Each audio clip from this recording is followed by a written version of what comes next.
இந்த video June 6ஆம் தேதி வெள்ளிக்கிழமை காலையில் எடுத்தது. அன்னைக்கு விடிய காலம் நேரமாக எழுந்திரிச்சு எல்லாம் ரெடி ஆகிட்டு மண்டபத்துக்கு வந்துட்டோம். பொண்ணு மாப்பிள்ளலாம் அதுக்கு முதல் நாள் நைட்டே வந்து அழைச்சிட்டு வந்துட்டாங்க மண்டபத்துக்கு.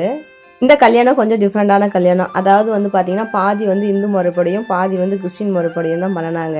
பாப்பா வந்து பார்த்தீங்கன்னா ஹிந்து, அப்புறம் மாப்பிள்ளை வந்து பார்த்தீங்கன்னா அவங்க கிறிஸ்டியன். அதனால ரெண்டு கலந்த மாதிரி இந்த மேரேஜ் நடந்துச்சு. நல்லபடியாக சிறப்பாக வந்து மேரேஜ் நடந்துச்சு. அதுக்கப்புறம் முறைப்படி பண்ண வேண்டியதெல்லாம் பண்ணி முடிச்சதுக்கப்புறம் நிறைய ஃபோட்டோ ஷூட்லாம் பண்ணிட்டு இருந்தாங்க. சித்தி பொண்ணுங்க மொத்தம் 3 பேர். எங்கள் வீட்டில் வந்து 2 பொண்ணு, நானும் அக்கா, மொத்தம் 5 பொண்ணுங்களா. அப்படியே 5 ஃபேமிலி சேர்ந்து ஃபோட்டோ பிடிக்கணும்னு ஒரு ஆசை. ஆனால் ஸ்டேஜ் சின்னதாக இருந்ததுனால 10 பேரும் சேர்ந்து நின்று ஃபோட்டோ பிடிக்க முடியல.